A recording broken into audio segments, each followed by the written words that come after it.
রাজ্যে আইন শৃঙ্খলা নেই এবং বন্দুক বোমা প্রত্যেকের বাড়িতে বাড়িতে পাওয়া যাবে, সেই জন্য এই অবস্থা হচ্ছে। এবং আগে আমরা দুটো তৃণমূল দেখেছিলাম, আদি তৃণমূল, নব্য তৃণমূল।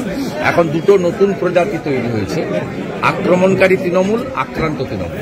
তৃণমূলের এখন 4টে প্রজাতি।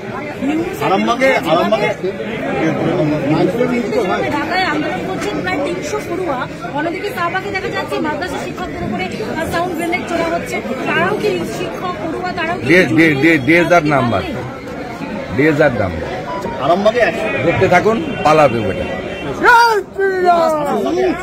দেখা যাচ্ছে যে কিছু লোক টাকা দিয়ে চাকরি পেয়েছে, এখন তারা মানে মাইনেই পাচ্ছে না। এদিকে স্কুলে গেলে বলা হচ্ছে যে এনজিও টাকা দেবে, কোনো অসুবিধা নেই। যারা টাকা দিয়ে চাকরি তারা এখন মাইনে পাচ্ছে না, আর তারা এখন মাইনে পাচ্ছে স্কুলে গেলে। চিটিংবাজি 2 নম্বরই কোথায় নেই বলুন? গোটা রাজ্যে চিটফান্ড বন্ধ হয়েছে কেন্দ্রীয় সরকার এবং এনফোর্সমেন্ট ডাইরেক্ট সিবিআইর জন্য, হাইকোর্টের জন্য, সুপ্রিম কোর্টের জন্য। কিন্তু লোটো, অনলাইন লটারি, আমাদের ডিয়ার লটারি, নানাভাবে চিটিংবাজি হচ্ছে। এসসি সার্টিফিকেট ফলস হচ্ছে, নন এসটিরা এসটি সার্টিফিকেট বের করে নিচ্ছে, রূপশ্রীর কার্ড ছাপিয়ে বিয়ের টাকা নিয়ে চলে যাচ্ছে, একজনের টাকা আরেকজনের ব্যাংক অ্যাকাউন্টে পাঠিয়ে দিচ্ছে, মাইনরিটি স্কলারশিপের টাকা চুরি হচ্ছে। কোথায় হচ্ছে না জায়গাটা না, গোটা রাজ্যটাই এটা প্রাতিষ্ঠানিক দুর্নীতিতে ভরে গেছে। এর কারণ হচ্ছে এখানকার সরকার নিজে দুর্নীতি।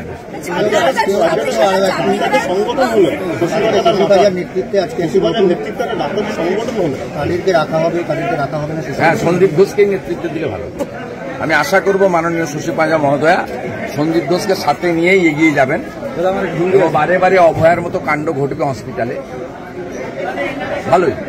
এই লুম্পেনদের, এই অভিজ্ঞদের মতো, বিরূপাক্ষের মতো যত লুম্পেন তৈরি করবে, তত পশ্চিমবঙ্গের ডাক্তার, চিকিৎসা কর্মী, পেশেন্ট সকলেরই এই অবস্থা হবে। ততই আরএল ইঞ্জেকশন, স্যালাইন দেবে, ভেজাল ইঞ্জেকশন, প্রসূতি মা মারা যাবে, নবজাতক মারা যাবে। না, ও কথা বলেননি। আমি, আমার সঙ্গে ওনার বাড়ির যোগাযোগ আছে। ওনারা বলেছেন যে আর বাকি যারা যুক্ত তাদের সকলকে সামনে এনে ক্যাপিটাল পানিশমেন্ট। উনি পানিশমেন্ট চান সঞ্জয় রায়, তা নিয়ে কোনো দ্বিমত নেই, কনফিউজ করার কোনো কারণ নেই। তিনি চাইছেন সকলকে যুক্ত করে কনক্লুশন আসুক জাজমেন্টে। এটা আংশিক জাজমেন্ট, কনক্লুশন আসুক এবং তারপরে সকলের মৃত্যুদণ্ড বা ক্যাপিটাল পানিশমেন্ট হোক। এটাই ওনার বাড়ির বক্তব্য বলে আমার মনে হয়েছে।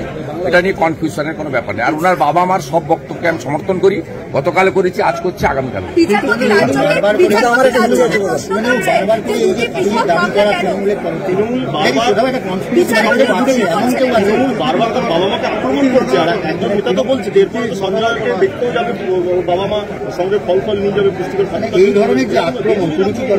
এটা হচ্ছে তার কারণ তৃণমূল কংগ্রেস চুরি ডাকাতি লুটপাট করে ভোটে জিতছে।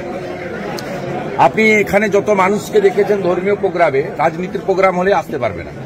পুলিশের ভয় আছে, কাউন্সিলরের ভয় আছে, সর্বত্র একটা ভয়ের পরিবেশ আছে। তো তৃণমূল কংগ্রেস জানে যে 30-32% মুসলিম ভোট, আর ভাতা দিয়ে কিছু মানুষকে ভোট দেব, আর কিছু জায়গা ভোট লুট করব। ওরা 45%-এর স্বপ্নে বিভোর আছে, তাই তোয়াক্কা করছে না। এবং জনগণ যেদিনকে হারিয়ে দিবে, কেরালায় হয় সরকার পরিবর্তন হয়, অন্য রাজ্যে সরকার পরিবর্তন হয়, অন্য জায়গায় সরকারকে জবাবদিহি করতে হয়। এখানে সরকারের জবাবদিহি করার কোনো জায়গা নেই, কারণ তীব্র সাম্প্রদায়িক প্রচার করে মুসলিম ভোটকে তারা রেখেছেন। আর আমাদের হিন্দুদের মধ্যে অনেক গরিব মানুষজন আছেন, তাদের 500-1000 টাকা ভাতা দিয়ে তাদের ভোট নিচ্ছেন। আবার অনেক জায়গা আছে, ক্যানিং থেকে শুরু করে দিনহাটা পর্যন্ত, হিন্দুদের ভোট দিতে দেওয়া হয় না। যেখানে মুসলিমরা সংখ্যাগরিষ্ঠ, হিন্দুরা কম, পশ্চিমবাংলার সেই সমস্ত জায়গায় হিন্দুদের ভোট দিতে দেওয়া হয় না। বাদুড়িয়ায় হয় না, মিনাখাতে হয় না, ক্যানিংয়ে হয় না, ভাঙড়ে হয় না।